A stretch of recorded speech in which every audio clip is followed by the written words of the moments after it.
У гомельскіх гандлёвых цэнтрах навагоднія дрэвы ўсталявалі каля ўваходаў. На галінках малюнкі і лісты з таемнымі жаданнямі, якія загадалі на Новы год дзеці з малазабяспечаных, няпоўных апекунскіх сем'яў, дзеці з інваліднасцю.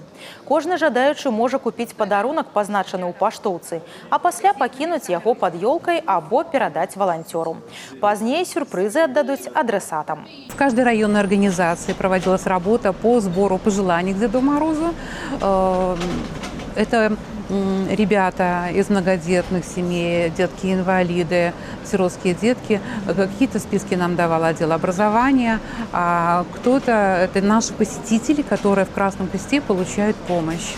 Дарэчы, грашовы ўклад у скарбонку Чырвонага крыжа таксама можна зрабіць. Сабраныя сродкі пойдуць на падарункі для маленькіх жыхароў вобласці. Скоро Новый год, все ждут чудес, и это такая акция, которая позволяет обратить внимание на деток из малообеспеченных семей. Красный Крест молодцы. Таксама адкрыты дабрачынны рахунак.